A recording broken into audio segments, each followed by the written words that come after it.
नारायण नारायण। आज हम पढ़ रहे हैं महारानी कैकई तृतीय प्रवचन। दो सुदेहि जन नहीं जड़तेई, जिन गुर साधु सभा नहीं सेई। कैकई नंदिनी मंदमती कठिन, कुटिल पनुकीन, जेहि रघुनंदन जानकी सुख अवसर दुख दीन। कैकई नंदिनी से गोस्वामी जी का तात्पर्य क्या है और फिर भरत की जननी के रूप में कैकई जी का क्या स्वरूप है, आइए इन दोनों ही पक्षों पर विचार करें। तीनों रानियां साक्षात ज्ञान, उपासना और क्रिया की प्रतीक हैं। कौशल्या जी ज्ञानमयी हैं, सुमित्रा जी उपासनामयी हैं और कैकई जी क्रियामयी हैं।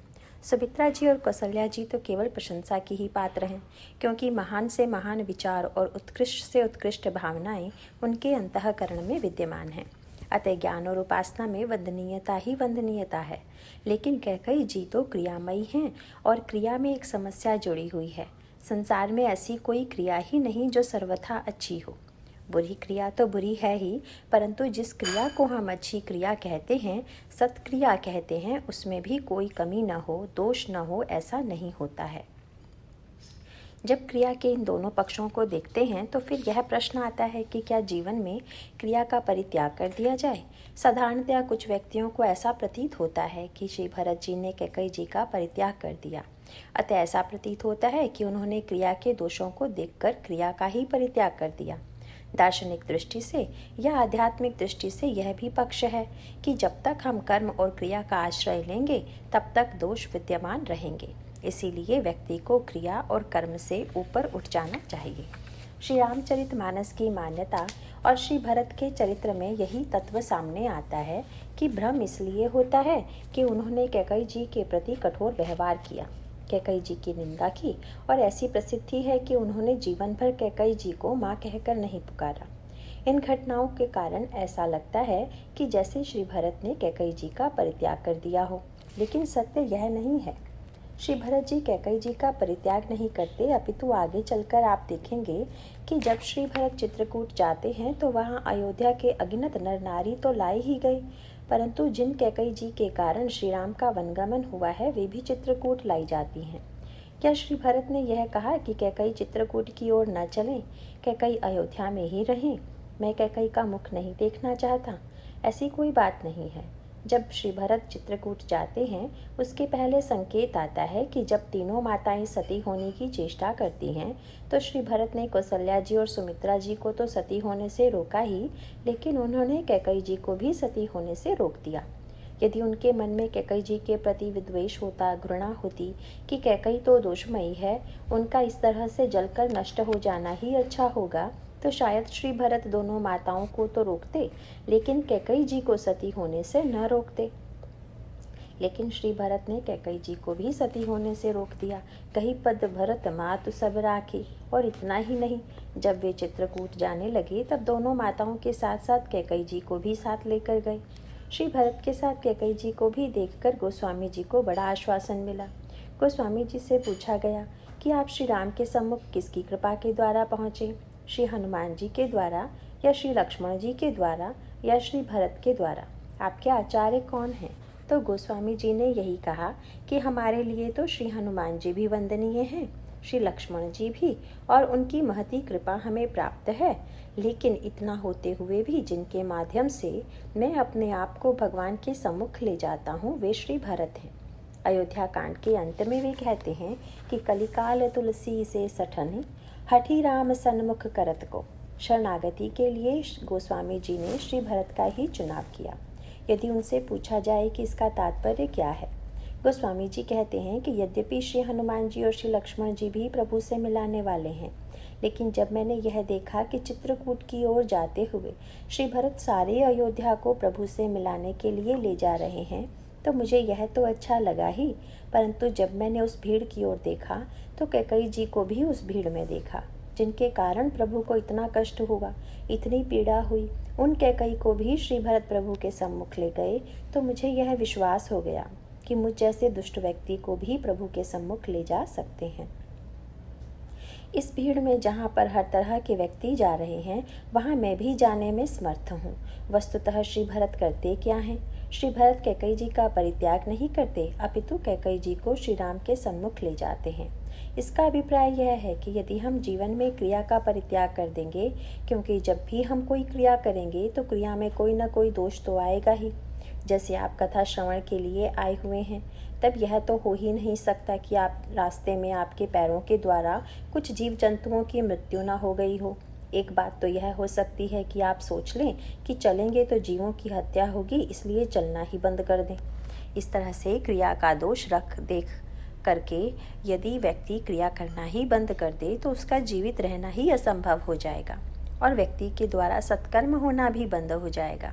इसीलिए क्रिया का परित्याग नहीं करना चाहिए, अपितु क्रिया में जो दोष है, जो कमियां हैं, उनको मिटा करके उस क्रिया को भगवान की ओर ले जाएं, भगवान से मिला दें। यही है भगवान के प्रति समर्पण। कैकेयी जी भगवान के पास चित्रकूट में जाती हैं और भगवान श्री राघवेंद्र को उनको सबसे पहले हृदय से लगा करके उनका सत्कार करते हैं। मानो क्रिया योग में जो त्रुटि थी उसको श्री भरत ने दूर कर दिया, और जिस क्रिया ने श्री भरत से श्री राम को दूर किया था, अयोध्या वासियों से श्री राम को दूर किया था, उसी क्रिया को श्री भरत ने श्री राम की ओर मोड़ दिया।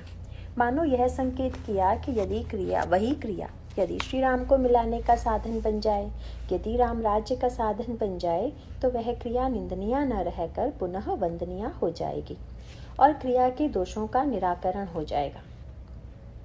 पहले हम क्रिया के दोषों को ठीक ठीक समझ लें और फिर हम कैसी क्रिया करें, यही युक्ति गीता में बताई गई है। वहाँ तो युद्ध जैसी क्रिया होनी है जिसमें हिंसा होगी, अगिनत योद्धा मारे जाएंगे, जिससे समाज में अनाचार फैलेगा, वर्ण संकरता फैलेगी, समाज का विनाश और पतन होगा।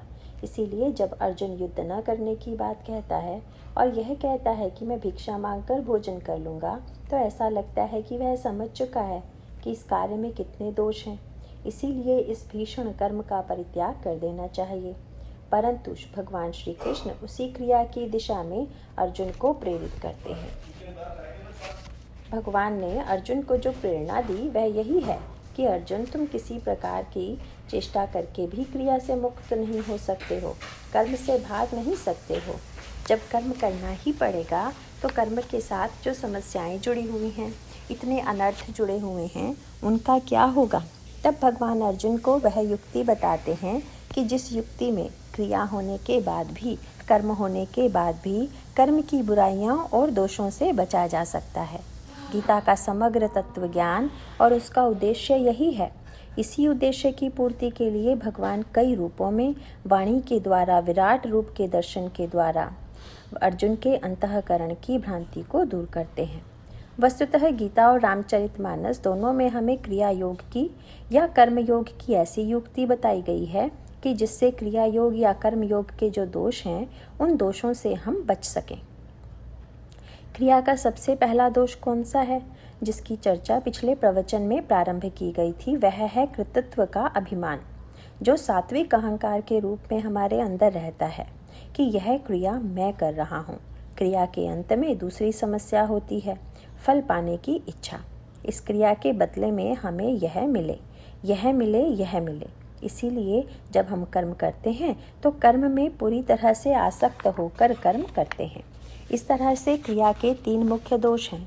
पहला दोष है कृतत्व का अभिमान, दूसरा दोष है फल पाने का लोभ, और क्रिया करने में जो आसक्ति है, यह तीसरा दोष है।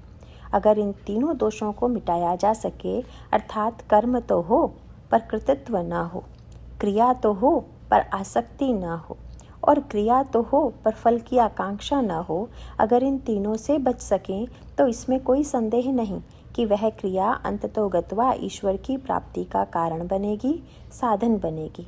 तब वह कर्मयोग बन जाएगा, जिसकी भगवान कृष्ण गीता में प्रशंसा करते हैं।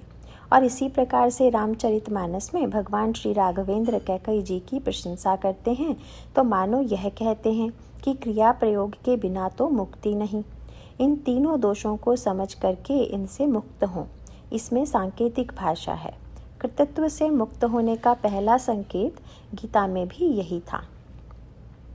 भगवान श्री कृष्ण अर्जुन को तीनों बातें बताते हैं कि व्यक्ति कैसे अनासक्त होकर के कर्म करे, फलाकांक्षा से रहित होकर के कर्म करे और कृतित्व के अभिमान से रहित होकर के कर्म करे। और तब भगवान श्री कृष्ण अर्जुन से यहाँ तक कह देते हैं कि जिसके अंतःकरण में ये तीनों दोष नहीं हैं, उस व्यक्ति के द्वारा यदि कोई कठोर कर्म भी होता हुआ दिखाई दे तो उसका परिणाम उसको नहीं भोगना पड़ता। यस्य नाहं कृतो भावो बुद्धिर्यस्य न लिप्यते हत्वापि स इमान् लोकान् न हन्ति न निबध्यते। पहले हम कृतत्व को मिटाने की बात का संकेत कर दें। रामचरितमानस में क्रिया योग के द्वारा कृतत्व को मिटाने का सर्वश्रेष्ठ संकेत दिया गया है। जो दोष कैकेयी जी के चरित्र में संस्कार से आया हुआ है, कैकेयी जी की समस्या यह है कि वे कैकेयी राज जो कृतत्व हैं उनकी बेटी हैं। इसीलिए कैकेयी जी के चरित्र में वह संस्कारगत दोष विद्यमान है कि मैं करने वाली हूँ। जब आप करने वाले हैं तो उसमें यदि कोई अच्छा परिणाम होगा तो वह आपको मिलेगा, और यदि कोई बुरा परिणाम हुआ तो वह भी आपको ही भोगना पड़ेगा। ऐसा तो नहीं हो सकता है कि आप अपने आप को करने वाला भी माने और उसके अच्छे से अच्छे परिणाम को पा लेना चाहें तथा उसका जो बुरा परिणाम हो उससे आप मुक्ति पाना चाहें। यहाँ पर कैकेयी जी का बड़ा व्यंग्यात्मक चित्र गोस्वामी जी ने प्रस्तुत किया है। यदि विचार करके देखें तो व्यक्ति कर्म करने में स्वतंत्र नहीं है। व्यक्ति का तो समग्र जीवन ही परतंत्र है, पर उसने अहंकार के कारण कर्म करने में अपने आप को स्वतंत्र मान लिया है। वर्णन आता है कि जिस समय श्री भरत ननिहाल से लौट करके आए उस समय उन्होंने कैकेयी अम्बा के भवन में प्रवेश किया। यहाँ 2 सूत्र हैं। कैकेयी के भवन में दशरथ जाते हैं और श्री भरत भी जाते हैं, लेकिन दोनों के जाने में एक अंतर है। दशरथ जाते हैं तो उनका संकल्प अधूरा रह जाता है। वे राम राज्य का संकल्प लेकर कैकेयी जी के पास गए थे, लेकिन वह संकल्प अधूरा रह गया, सिद्ध नहीं हुआ, और उन्हीं कैकेयी जी के महल में श्री भरत भी गए तो भरत वस्तुतः अपने लक्ष्य से विरत तो हुए ही नहीं, बल्कि कैकेयी जी को भी उन्होंने भगवान के पास पहुंचा दिया। दशरथ और भरत में अंतर क्या है? दशरथ कैकेयी जी के भवन में आसक्ति लेकर के गए थे, वहाँ क्रिया के साथ आसक्ति थी। इस संदर्भ में महाराज श्री दशरथ के चरित्र का जो दुर्बल पक्ष है वह सामने आता है। इस संबंध में पुराणों में जो कथा आती है वह सांकेतिक है और उस कथा के मर्म पर भी ध्यान देना चाहिए। कथा यह आती है कि श्री दशरथ जी के मन में सौंदर्य के प्रति तो आसक्ति थी ही, इसीलिए उन्होंने कैकेयी जी से विवाह का प्रस्ताव किया था, और दूसरी ओर महाराज कैकेयी ने उनसे वचन ले लिया था कि उनकी पुत्री के गर्भ से जो पुत्र होगा उसी को अयोध्या का राज्य मिलेगा। इस तरह से कृतत्व, आसक्ति और फलाकांक्षा ये तीनों मिल गए। कैकेयी राज कृतत्व हैं, दशरथ जी में आसक्ति है, और कैकेयी जी के मन में उन्होंने फलासक्ति की बात डाल दी। इसके बाद जो कथा आती है वह बड़े महत्व की है। विवाह के पश्चात जब कैकेयी जी अयोध्या पधारी तो वहाँ का वातावरण उनके चरित्र में महत्ता, उनके सद्गुण पग पग पर परिलक्षित होने लगे। सचमुच कैकेयी जी तेजोमयी हैं, क्रियामयी हैं, और उनके द्वारा क्रिया का जो श्रेष्ठतम पक्ष है, सद्गुणों का पक्ष है, वह दिखाई देता है। वे सेवा करती हैं और प्रतिक्षण दशरथ जी को संतुष्ट रखने की चेष्टा करती हैं। आपने सुना होगा कि देवासुर संग्राम में महाराज श्री दशरथ जब देवताओं की सहायता के लिए गए तब कौसल्या जी और सुमित्रा जी उनके साथ नहीं थी, लेकिन कैकेयी जी उनके साथ थी। इससे कैकेयी जी की तेजस्विता तो दिखाई देती है कि वे युद्ध क्षेत्र में भी श्री दशरथ के साथ जाती हैं, पर आगे की कथा बड़ा सांकेतिक है, उस पर आप जरा गहराई से ध्यान दीजिए। युद्ध में रथ के पहिए की कील निकल गई और कैकेयी जी की दृष्टि उधर चली गई, और तब रथ का पहिया न गिरे इसके लिए कैकेयी जी ने अपनी उंगलियां वहां लगा दी। युद्ध के बाद जब दशरथ जी ने कैकेयी जी के इस अद्भुत कार्य को देखा तो वे गदगद हो गए और बोले कि आपने मेरी रक्षा करने के लिए 2 उंगलियों का प्रयोग किया है। आपको मेरे प्रति इतना अनुराग है, आपकी उंगलियां इतनी कोमल हैं, फिर भी आपने रथ को बचाने में उन उंगलियों को लगाने में संकोच नहीं किया। इसीलिए मैं चाहता हूँ कि आप मुझसे 2 वरदान मांग लें। कैकेयी जी ने कहा कि नहीं, मुझे कुछ नहीं चाहिए। पुनः आग्रह करने पर कैकेयी जी ने स्वीकार कर लिया कि अच्छा, अभी नहीं, कभी भविष्य में मेरे मन में इच्छा उत्पन्न हुई तो मैं ये वरदान मांग लूँगी। इस कथा के अंतरंग अर्थ पर ज़रा विचार कीजिए। कैकेयी जी के चरित्र की यह महत्ता है कि जीवन के हर क्षेत्र में वे पति की संगिनी हैं और वे सर्वत्र दशरथ के साथ जाने के लिए प्रस्तुत हैं। यह तो क्रिया योग की उत्कृष्टता है। दशरथ जी के चरित्र की दुर्बलता यह थी कि वे युद्ध क्षेत्र में भी पत्नी को रथ पर बैठाकर साथ साथ ले गए। इसका मनोविज्ञान यही है कि कैकेयी जी के सौंदर्य के प्रति उनके मन में इतनी आसक्ति थी कि वे युद्ध क्षेत्र में भी उनको अलग करने की कल्पना नहीं कर पाते। यह तो कोई गुण नहीं हुआ कि युद्ध क्षेत्र में भी हम अपनी प्रिया का सौंदर्य भी देखते रहें और लड़ते भी रहें। इस प्रकार की वृत्ति का मन में उदय होना आसक्ति की पराकाष्ठा है। वस्तुतः जहाँ पति के साथ युद्ध भूमि में भी जाना कैकेयी जी की तेजस्विता है, परंतु दशरथ जी की आसक्ति है जो सामने आती है, वहाँ दूसरा पक्ष तो और भी बड़े महत्व का है। जिस रथ पर बैठकर असुरों से युद्ध कर रहे हैं वह रथ बहुत बढ़िया है, परंतु उस रथ की केवल एक कील निकल गई। यह बड़ी सांकेतिक भाषा है, इसको गहराई से समझें। रथ पूर्ण होना चाहिए। रथ में यदि एक छोटी से छोटी वस्तु भी कम हो जाए, जैसे कील कम हो गई, जिसका परिणाम होता कि पहिया निकल जाता और रथ असंतुलित होकर गिर जाता और महाराज श्री दशरथ भी गिर जाते। यह रथ कौन सा है? यह धर्म रथ है, जिस पर बैठकर बुराइयों से युद्ध किया जाता है। लंका के युद्ध में विभीषण जी से श्री राम ने बताया कि सखा धर्ममय अस रथ जाके, जीतन कहाँ न कतहु रिपुता के। जिसके पास ऐसा धर्मरथ विद्यमान है वही संसार में दुर्गुणों को जीत सकता है और दूसरा कोई नहीं जीत सकता। इसको अब यूँ देखिए कि श्री दशरथ जी धर्मरथ पर बैठे हुए हैं और कैकेयी जी के रूप में क्रिया शक्ति को उन्होंने साथ में ले लिया है, लेकिन इस रथ में केवल एक छोटी सी कमी अनजाने में आ गई और वह कमी यह थी कि उस रथ के पहिए की कील निकल गई, सुरक्षा का साधन मिट गया।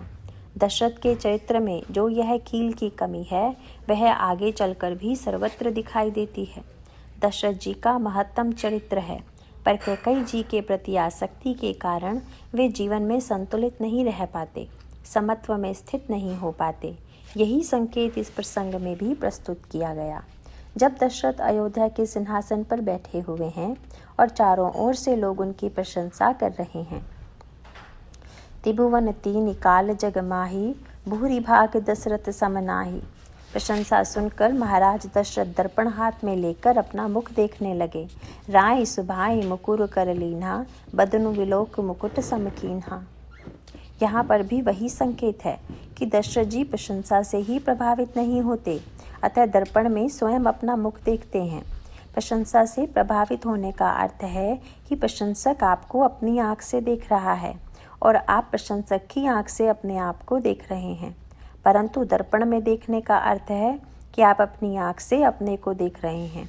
प्रशंसक की प्रशंसा से प्रभावित न होकर हमें यह समझने की चेष्टा करनी चाहिए कि सचमुच हम कैसे हैं और लोग जो कुछ कह रहे हैं वह कहाँ तक ठीक है। दशरथ जी ने स्वयं जो देखा तो वहाँ छोटी सी कमी दिखाई पड़ी। दशरथ जी की यदि प्रशंसा की जाए तो ठीक ही है, जिनके लिए रामायण में कहा गया है कि राम, लक्ष्मण, भरत और शत्रुघ्न जैसे पुत्रों को जिन्होंने प्राप्त किया हो, जिनकी महारानी कौशल्या, सुमित्रा और कैकेयी हों, जिन्होंने श्री राम को गोद में क्रीड़ा कराया हो, उनके चरित्र की महत्ता में संदेह तो हो ही नहीं सकता। दशरथ जी का रथ पूरा था, लेकिन फिर भी उसमें एक कील की कमी तो थी ही, और यह कील की कमी ही उनके लिए आगे चलकर बड़े संकट का कारण बने। वैसे तो लगता है कि कैकेयी जी कितनी श्रेष्ठा हैं, साथ में गई, युद्ध क्षेत्र में उन्होंने रथ को बचाया, लेकिन आगे अयोध्या में जितना भी अनर्थ हुआ वह सारा का सारा इन दो वरदानों को लेकर ही तो हुआ। न वे साथ में गई होती, न उस प्रकार की घटना होती, और न आगे चलकर इन दो वरदानों के माध्यम से इतने बड़े अनर्थ की सृष्टि होती। पर महाराज दशरथ के चरित्र में वहाँ पर भी दिखाई देता है कि जब दर्पण में उन्होंने देखा तो और सब तो ठीक था, परंतु उनका मुकुट थोड़ा टेढ़ा हो गया था। जब कोई वस्तु बीचों बीच रहती है तो समत्व में रहती है, पर यदि इधर या उधर हो जाए तो उसके गिरने की आशंका है, उसके असंतुलित होने की आशंका है। दशरथ जी ने यह अनुभव कर लिया कि अब मेरे चरित्र में संतुलन नहीं है, समत्व नहीं है, क्योंकि मेरा मुकुट झुका हुआ है। इसका सांकेतिक अर्थ है कि तीनों रानियों के प्रति बराबर प्रेम होना चाहिए, एक ऐसा व्यवहार होना चाहिए, परंतु ऐसा नहीं है, क्योंकि कैकेयी जी के सौंदर्य से वे विशेष आकृष्ट हैं और वे स्वयं कैकेयी जी से कहते हैं कि कैकई तुम तो जानती ही हो कि चंद्रमा के समान तुम्हारे मुख को चकोर की तरह देखने के लिए मैं निरंतर व्यग्र रहता हूँ। जानसी मोर सुभाऊ बरोरु मनु तब आनन चंद चकोरु। इसका अभिप्राय यह है कि महान से महान पुरुष में भी, श्रेष्ठ से श्रेष्ठ चरित्र में भी किसी न किसी प्रकार की न्यूनता विद्यमान रहती है। यह न्यूनता दशरथ जी के चरित्र में आगे चलकर और भी प्रकट हो जाती है। अतः 3 संकेतों में मुकुट का टेढ़ा होना, रथ के पहिए की कील निकल जाना और आगे चलकर कैकई के महल में कांपते हुए जाना महाराज दशरथ की दुर्बलता ही है। तब गोस्वामी जी ने आलोचना करते हुए कहा कि सुरपति बसई बाह बल जाके, नरपति सकल रहई रुख ताके, सो सुनीतिय रिस गयो सुखाऊ, देव काम प्रताप बढ़ाई, सूल कुलिस असि अंगव निहारे, ते रतिनाथ सुमन सर मारे। मानो संकेत यह है कि आसक्ति और काम दशरथ जी के चरित्र के ये 2 दुर्बल पक्ष हैं। और भगवान कृष्ण वेदों की भी जो थोड़ी आलोचना करते हैं तो यही कहते हैं कि वेदों में भी उपासना और ज्ञान का बड़ा महत्व है, लेकिन वहाँ क्रिया का महत्व इतना अधिक बढ़ा दिया गया है, क्रिया की इतनी अधिक चर्चा की गई है कि क्रिया विशेष बहुलाम। और क्रिया का उद्देश्य क्या है? भोग ऐश्वर्य गतिम प्रति। क्रिया के द्वारा प्रायः व्यक्ति केवल भोग और ऐश्वर्य ही पाना चाहता है। वेद के संदर्भ में जहाँ पर क्रिया का उद्देश्य केवल मात्र भोग की प्राप्ति होगी, वहाँ पर हम चाहे कितनी भी उत्कृष्ट क्रिया क्यों न करें, हम संकट में पड़े बिना नहीं रहेंगे। कैकई जी निष्काम हैं कि सकाम? उन्होंने रथ को बचा लिया और कील की जगह अपनी उंगली लगाने में भी संकोच नहीं किया। इससे लगता है कि कष्ट सहन करने की भी उनमें अद्भुत क्षमता है। लेकिन दशरथ जी ने तो यही सोचा कि इनसे विवाह भी हुआ है तो कुछ बदले में देने पर हुआ है, इसीलिए जब इन्होंने मेरे लिए कुछ किया है तो मुझे भी तो इनके बदले में कुछ वचन देना चाहिए। क्रिया के बदले में कुछ पाने की जो वृत्ति है वह बड़ी प्रबल होती है, परंतु इस प्रसंग में लगता है कि कैकई जी ने नहीं कर दिया, जिससे ऐसा प्रतीत होता है कि कैकई जी निष्काम हैं। उन्होंने चरित्र का जो बहिरंग रूप है उसमें तो उनकी निष्कामता और त्याग का ही पक्ष दिखाई देता है, परंतु उनके अंतःकरण में निष्कामता की आड़ में भी सकामता ही दिखाई दे रही है। इसका क्या अर्थ हुआ? जब उन्होंने कहा कि मैं 2 वरदान नहीं लूँगी तो लगा कि कितनी निष्काम है, लेकिन जब मांगने चली तो ऐसा मांगा कि पता चल गया कि इससे तो बढ़िया यही था कि उसी समय मांग लेती। ब्याज पर उधार रुपया देने वाले को निष्काम कहें कि सकाम कहें? लगता है कि जिसने रुपया लिया वह सकाम है और जो दे रहा है वह निष्काम है, लेकिन देते समय जिसके मन में ब्याज सहित वापस लेने की इच्छा है उसकी वह निष्कामता तो सकामता की अपेक्षा भी अधिक सकाम है। इसका मूल तात्पर्य क्या है? दशरथ जी की आसक्ति और कैकई जी के अंतःकरण में ऊपर से तो निष्कामता विद्यमान है, परंतु भीतर से घोर सकामता है। जैसा कैकई जी ने स्वयं दशरथ जी से स्पष्ट कर दिया कि मांगू मांगू पै कहु पिय, कबहु न देहु न लेहु, दे न कहु वरदान दुई, तेउ पावत संदेहु। महाराज, आप मांगने की बात ही किया करते हैं पर देते देते कभी कुछ नहीं। आपने जो 2 वरदान देने के लिए कहा था वह भी देंगे कि नहीं, इसमें संदेह है। महाराज दशरथ तो उसकी सुंदरता पर इतने मग्न थे कि कैकई को मनाते हुए कहने लगे कि 2 के 4 मांगी मकुलेहु। अरे तुम 2 के बदले में 4 मांग लो। कैकई ने मन ही मन सोच लिया कि पहले 2 तो दे दीजिए, 2 देने में ही आपकी जो दशा हो रही है वह मैं समझ रही हूँ। 4 देने की बात तो आप भविष्य में कीजिएगा। यह कैकई के चरित्र में सकामता है। तब बड़ी समस्या होती है जब व्यक्ति अपने आप को निष्काम समझता है। कभी कभी ऐसा होता है कि भ्रम हो जाता है कि मुझे कुछ नहीं चाहिए, हम निष्काम हैं, परंतु उस निष्कामता के मूल में कहीं ना कहीं और भी पाने की तीव्र आकांक्षा एवं कामना छिपी हुई होती है, और यही कैकई जी के चरित्र में विद्यमान है। और आगे चल करके फिर यही समस्या आती है कि अंत में उन 2 वरदानों का दुष्परिणाम कितना घातक हुआ। महाराज दशरथ की आसक्ति और कैकई जी को जो दिखाई देने वाली निष्कामता है उसने बाद में कितना बड़ा संकट खड़ा कर दिया, यह आगे चलकर दिखाई पड़ा। जैसे खेत में जब किसान बीज डालता है तो ऐसा लगता है कि किसान ने वो बीज खो दिए, परंतु किसान निष्काम है कि सकाम। खेत में बीज डालने वाला किसान तो पक्का सकाम है। वह तो बीज इसीलिए डाल रहा है कि जितने बीज मैं डालूंगा वे कई गुना होकर के हमको वापस मिलेंगे। इसी प्रकार से कर्म करते हुए कई बार हमको यह कल्पना रहती है कि यह तो कई गुना होकर के हमको वापस मिलने ही वाला है। कोई सिद्ध महात्मा नग्न रहते हैं तो किसी ने उनको कीमती शाल लाकर अर्पित किया। महात्मा ने कहा, मुझको तो इसकी कोई आवश्यकता नहीं है। जिन्होंने शाल दिया वे बड़े विनोदी थे। उन्होंने कहा कि महाराज, मैं तो व्यापार करता हूँ, यह भी मेरा एक तरह से व्यापार ही है। मैंने शास्त्रों में सुना है कि महापुरुषों को जो वस्तु भेंट की जाती है वह हजारों गुना होकर वापस मिलती है। मैं तो इसीलिए भेंट कर रहा हूँ कि हजारों गुना होकर यह हमको वापस मिलेगा। महात्मा जी भी बड़े विनोदी थे। जब वे जाने लगे तो महात्मा जी ने तुरंत वह शाल उतारा और उनको दिया कि एक तो अभी लेते जाइए, बाकी 999 मिलेगा कि नहीं मिलेगा यह तो भविष्य की बात है। इसका अभिप्राय यह है कि व्यक्ति के लोभ की, कामना की कोई सीमा नहीं है, और इस कामना की सीमा में यह आवश्यक नहीं कि जो कामना करे वह पूर्ण ही हो। कामना में दोष नहीं है। दूसरे को कष्ट पहुँचाए बिना अपनी कामना की पूर्ति ही कामना है, लेकिन ऐसा होना बहुधा असंभव हो जाता है। जब हम अपनी कामना की पूर्ति करना चाहते हैं तो कामना की पूर्ति करते समय हम दूसरों को कष्ट पहुंचाकर भी अपनी कामना की पूर्ति करना चाहते हैं। ये जो क्रिया के दोष हैं या क्रिया रूपी कैकई के दोष हैं, हम उन दोषों को मिटा दें जैसा कि भरत ने मिटाया। कैकई जी के अंतःकरण का कृतित्व इतना प्रबल है कि जिस समय महाराज श्री दशरथ की मृत्यु हो गई, इतना बड़ा अनर्थ हो गया, श्री राम वन चले गए, श्री भरत को ननिहाल से बुलाया गया, और श्री भरत ने जब आकर सर्वप्रथम कैकई जी के महल में प्रवेश किया तो देखने वाले चौंक पड़े। उस समय अयोध्या में कई प्रकार के व्यक्ति थे। लोगों की अलग अलग धारणाएं थी। कुछ लोगों की मान्यता थी कि अयोध्या में जो कुछ अनर्थ हुआ इसके पीछे ननिहाल में बैठे हुए भरत का हाथ है। लगता है कि भरत ने ही अपनी माँ को सिखा दिया था, पढ़ा दिया था कि मैं सामने रहकर राज्य मांगूं तो यह ठीक नहीं रहेगा।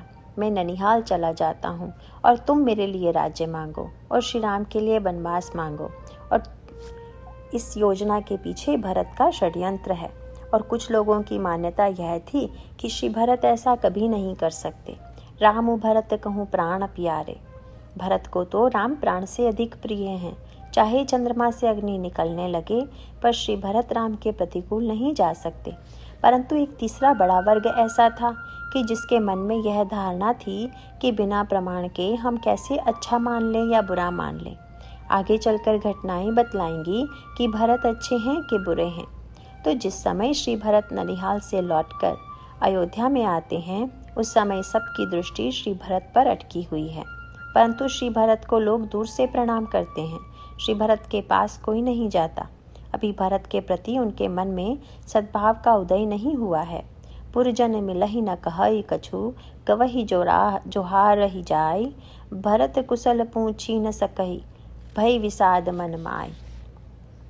जब लोग दूर दूर से प्रणाम करते हैं तो श्री भरत का हृदय व्याकुल हो जाता है कि मेरे पास आने में लोग क्यों कतरा रहे हैं। परंतु वह भीड़ के मारे यह भी नहीं पूछ पा रहे हैं कि यहाँ पर क्या हो गया है। लोगों ने देखा कि श्री भरत कहाँ जा रहे हैं। श्री भरत जा रहे थे कैकई जी के भवन में।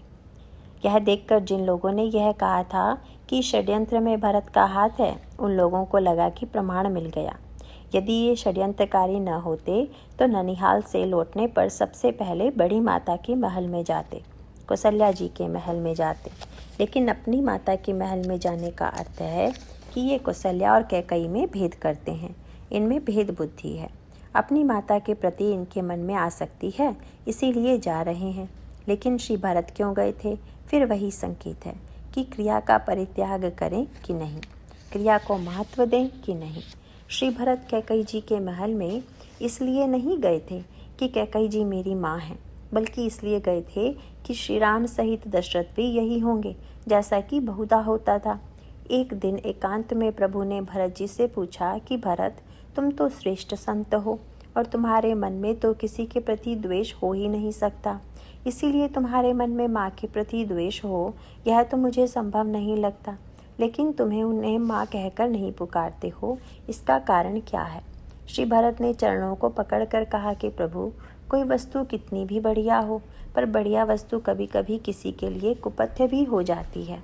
जैसे घी, दूध आदि वस्तुएं अच्छी एवं प्रशंसनीय मानी जाती हैं, लेकिन ये वस्तुएं कई बार लोगों के शरीर में रोग की सृष्टि भी कर देती हैं। श्री भरत ने पूछा कि प्रभु, यदि अच्छी वस्तु किसी को हानिकारक हो तो उसको देनी चाहिए कि नहीं? नहीं देनी चाहिए। श्री भरत ने कहा कि प्रभु, बचपन से ही मैंने कैकई को माँ कहकर पुकारा तो उन्होंने अपने बेटे के लिए इतना अनर्थ कर दिया। फिर से यदि माँ कहकर पुकारूं तो पता नहीं क्या हो जाएगा। यह शब्द तो इनके लिए कुपथ्य ही है।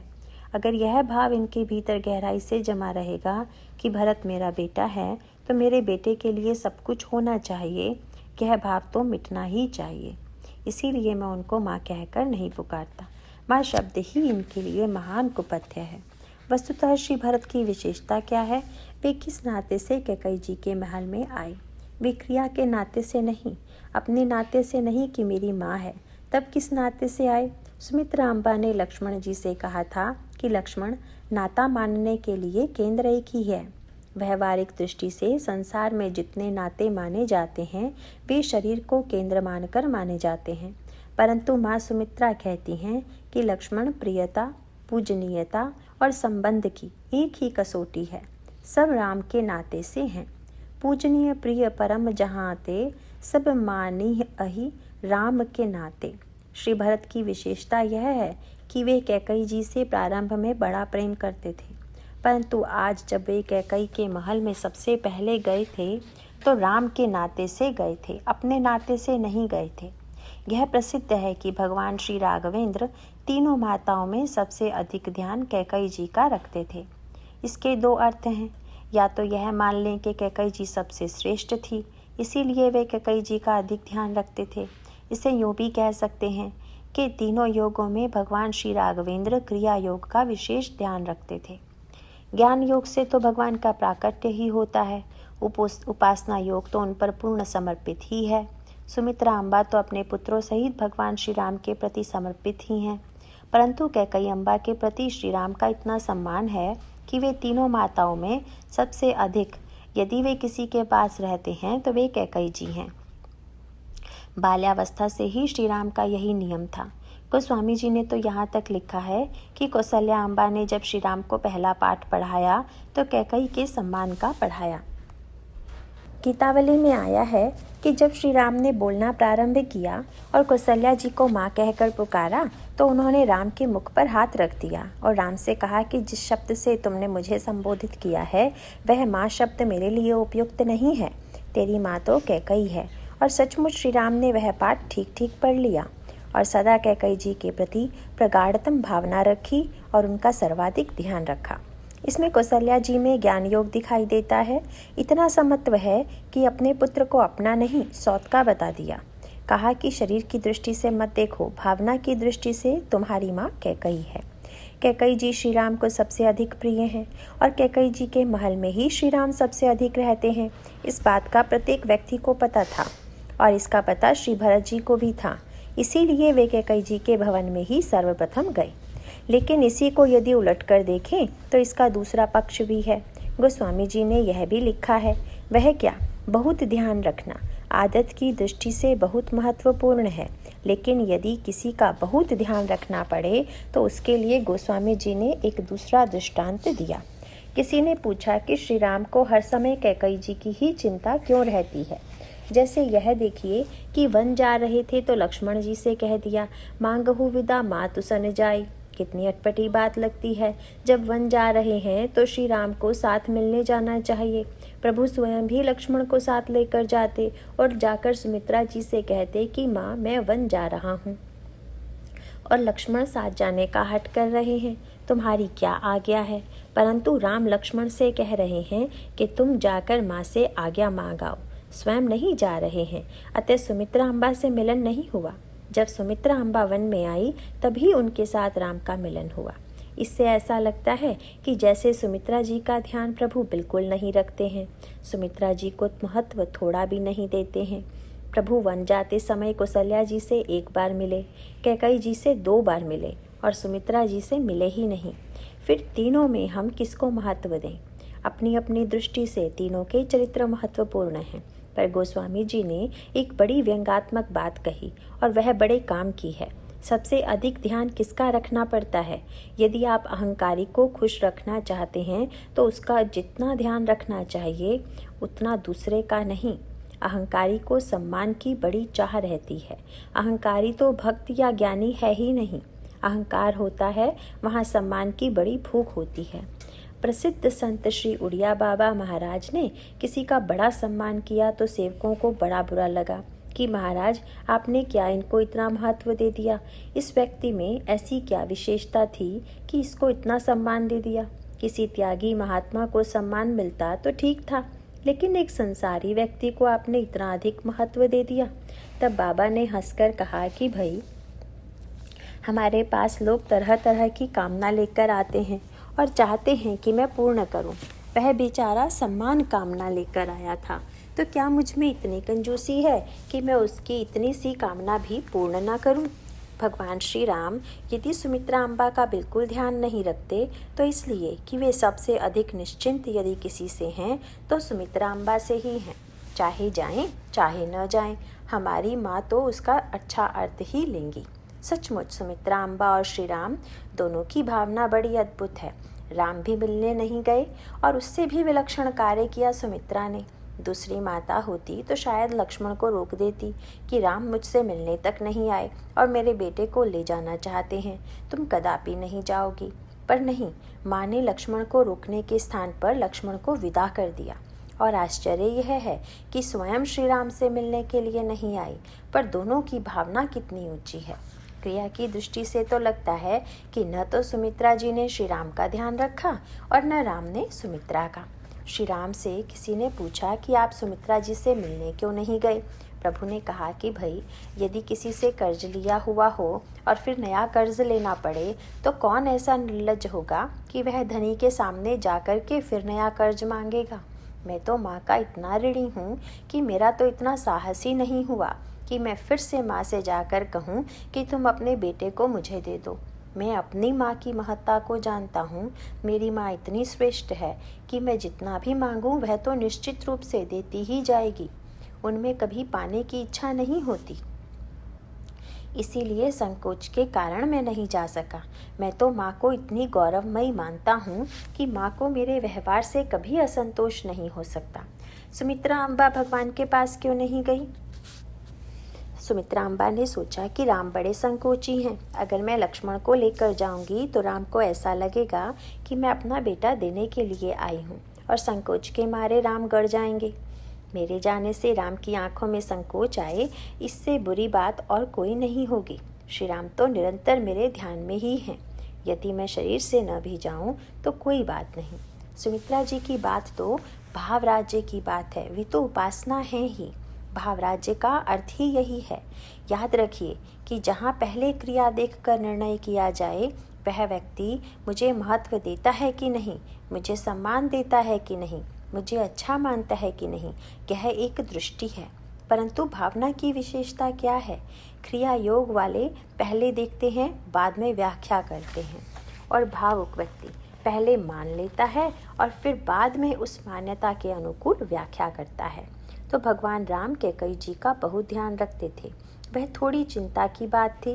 भगवान राघवेंद्र को पता था कि इनमें थोड़ी सात्विक अहंकार की भावना है, इसीलिए यदि इनको अधिक सम्मान नहीं दिया जाएगा तो इनको असंतोष होगा, दुख होगा।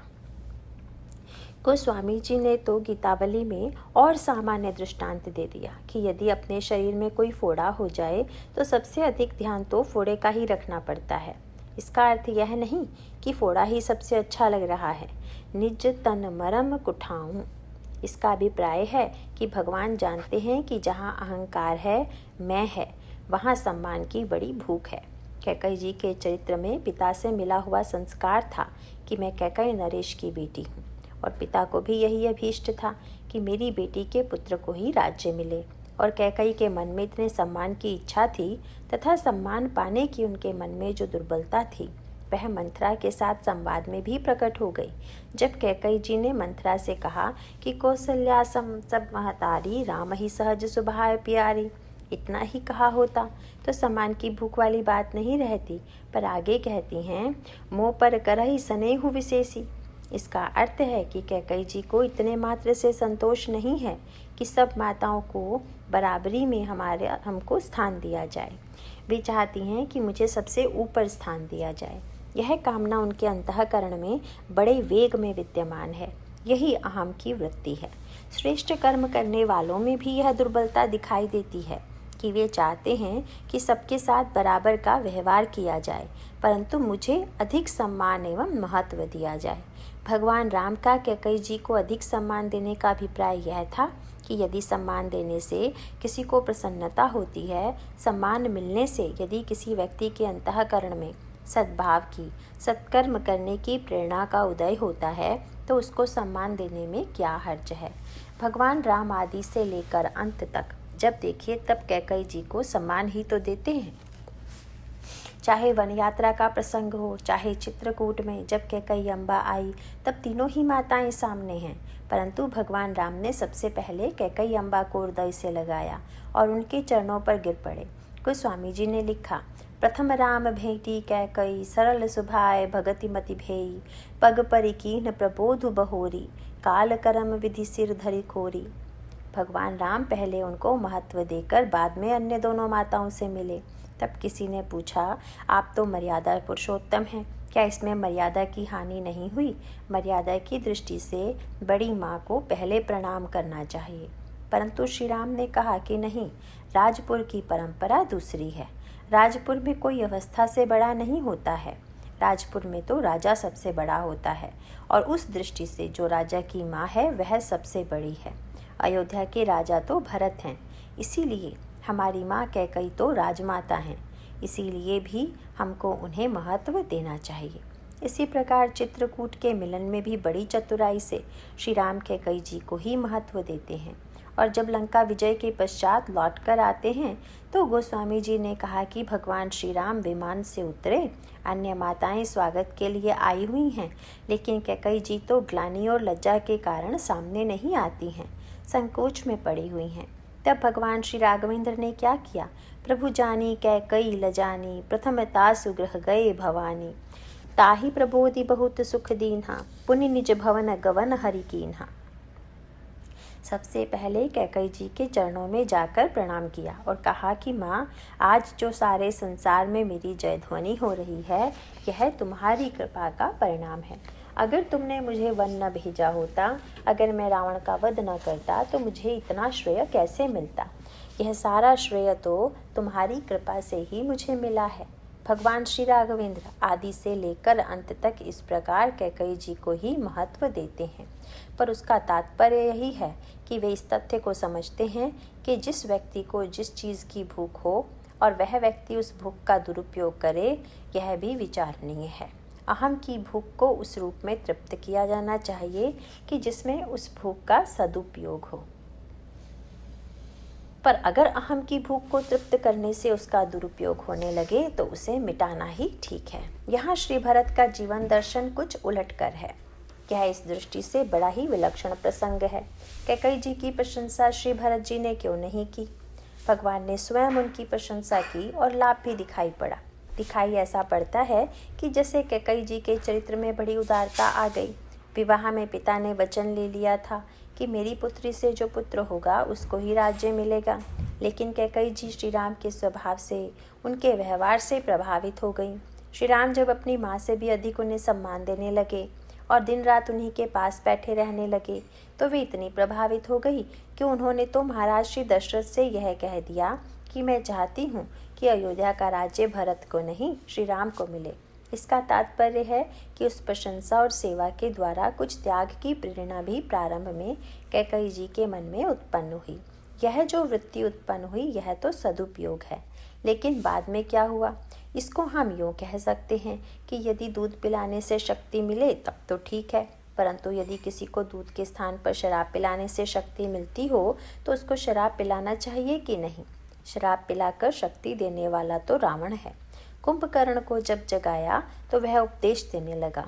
तब रावण ने हजारों शराब के घड़े मंगवाए। रावण मांग्यो कोटि घट, मद अरु महिष अनेक। इसका सांकेतिक तात्पर्य है, दूध सात्विक वस्तु है और सुरा तामसी वस्तु है। इसका अभिप्राय यह है कि जहाँ प्रशंसा का सदुपयोग है वहाँ तो ठीक है, पर कुंभकर्ण को गोस्वामी जी कहते हैं कि यह मूर्तिमान अभिमान है। अभिमान को सुरा पिला देना माने क्या? तमोगुणी अहंकार का जो स्वरूप है कुंभकर्ण के जीवन में विद्यमान है, उसको शराब पिला देने का अर्थ यह है कि कुछ लोगों को प्रशंसा सुन करके सत्कर्म करने की प्रेरणा प्राप्त होती है और कुछ लोगों को प्रशंसा सुन करके नशा आ जाता है। और नशे में व्यक्ति क्या करेगा, इसका कोई ठिकाना थोड़े ही है। इसीलिए कुंभकर्ण जब रावण को उपदेश देने लगा, जगदम्बा हरि आने अब सट चाहत कल्याण, सारा उपदेश सुन करके रावण मन ही मन हंसता रहा। किसी ने रावण से पूछा कि विभीषण जी ने तो आपका चरण पकड़कर केवल इतना ही तो कहा था कि आप सीता जी को लौटा दीजिए, और आपने उसको लात मार कर निकाल दिया, और कुंभकर्ण ने आपको दुष्ट तक कह डाला, पर आप बिल्कुल चुपचाप सुनते रहे। रावण ने कहा कि भाई बात यह है कि मैं जानता था कि विभीषण तो राम की ओर चला जाएगा और वह राम की ओर से ही लड़ेगा, लेकिन कुंभकर्ण का भाषण सुनकर भी मैं जानता था कि भाषण चाहे जैसा भी दे, परंतु यह लड़ेगा मेरी ओर से ही। फिर इसकी बात सुन लेने में हर्ज ही क्या है, उसको भी संतोष हो जाए कि हाँ मेरी बात सुनी। यदि वक्ता यह देखकर गदगद हो जाए कि वाह मेरा भाषण इतना प्रभावशाली रहा, और जब शराब पी लिया तो गोस्वामी जी ने लिखा कि महिष खाई करी मदिरा पाना, गर्जा वज्राघात समाना। गर्जना करते हुए श्री राम से लड़ने के लिए चल पड़ता है। इसका अभिप्राय है कि अहम का वह वंश, वह अंश जो सत्क्रिया की ओर प्रेरित करे, उसको एक सीमा तक रखने की आवश्यकता रहती है। लेकिन उस सीमा के बाद बड़ी ही गंभीर कथा आती है मानस के धनुर्भंग के प्रसंग में। धनुर्भंग के पश्चात परशुराम जी आए और आकर जनक जी से पूछा, कहूँ जड़ जनक धनुष कय तोरा। जिनको सारे संसार ने ज्ञानी की उपाधि दी, उन्हीं को कहा कि अरे मूर्ख जनक, यदि परशुराम जी से पूछा जाए कि आप इनको मूर्ख क्यों कह रही हैं, ये तो बड़े ज्ञानी हैं। कहा कि पहले ज्ञानी रहा होगा, जब तक यह शंकर जी के धनुष की पूजा करता था तब तक मैं भी समझता था कि जनक बड़ा ज्ञानी है, लेकिन इसकी बुद्धि तो देखो कि पूजा करते करते न जाने क्या दुर्बुद्धि आ गई कि उसने प्रतिज्ञा कर ली कि जो इस धनुष को तोड़ देगा उसको मैं अपनी कन्या दे दूंगा। आज तक ऐसी ना समझी किसी ने नहीं की कि पहले तो पूजे और बाद में तोड़वाए। यह तो कोई जड़ ही कर सकता है, इसीलिए यह पक्का जड़ है। इसका तात्विक तात्पर्य क्या है? यह धनुष क्या है? भगवान शंकर का वह धनुष है कि जिसके द्वारा भगवान शंकर ने त्रिपुरासुर को जीता। यह धनुष वस्तुतः सात्विक अहंकार का ही प्रतीक है, और इस सात्विक अहंकार का सदुपयोग करते हैं भगवान शंकर, दुर्गुणों को जीतकर एवं त्रिपुरासुर को हरा करके।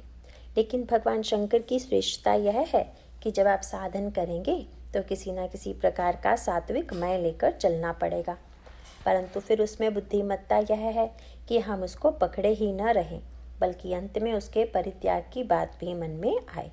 भगवान शंकर ने इस धनुष का परित्याग कर दिया। इसका अभिप्राय यह है कि उन्होंने कहा कि अब त्रिपुरासुर मारा गया, अब इस धनुष की कोई उपयोगिता नहीं रही। जैसे लोहे को काटने के लिए हम लोहे का प्रयोग करें तो जो कट गया वह तो कट ही गया, परंतु जिस लोहे से काटा उस लोहे को भी अलग कर देते हैं। इस प्रकार से दुर्गुणों को सात्विक अहंकार के द्वारा मिटाया गया और बाद में उस सात्विक अहंकार को भी छोड़ दिया कि अब इसकी कोई आवश्यकता नहीं रही। परशुराम जी की बात सुन करके डर के मारे जनक जी ने उत्तर नहीं दिया। परशुराम जी का अभिप्राय यह था कि यदि परीक्षा ही लेनी थी तो ऐसी प्रतिज्ञा करते कि धनुष पर बाण चढ़ा करके जो लक्ष्य वेद कर देगा मैं उसी को अपनी कन्या दूंगा, जो तोड़ देगा उसको मैं अपनी कन्या दूंगा। यह कैसी मूर्खता है। जनक ने कहा कि महाराज, शंकर जी ने यदि धनुष के साथ बाण भी दिया होता तो मैं चलवा कर देखता, परंतु जब उन्होंने केवल धनुष ही दिया, बाण नहीं दिया, तब तो उस धनुष को तुड़वाना ही पड़ेगा। बाण रहित धनुष की क्या उपादेयता है। भगवान शंकर ने बाण क्यों नहीं दिया? इसलिए कि जब लक्ष्य पूरा हो गया तो बाण की क्या आवश्यकता है। जो उद्देश्य था वह पूरा हो गया तो बाण की कोई अपेक्षा नहीं है। धनुष ने भगवान शंकर से पूछ दिया कि आप संसार को तो मुक्ति देते हैं, परंतु डोरी चढ़ाकर मुझको तो बंधन में डालते हैं। मेरे छूटने का भी क्या कोई उपाय है? तब शंकर जी ने यही कहा कि तुम भगवान के चरणों में टूटकर गिर जाना, तब तुम बंधन से छूट जाओगे। इसके बाद तुमको कोई बांधेगा नहीं। बने रहोगे तब तक बंधते रहोगे, टूट जाओगे तो मुक्त हो जाओगे।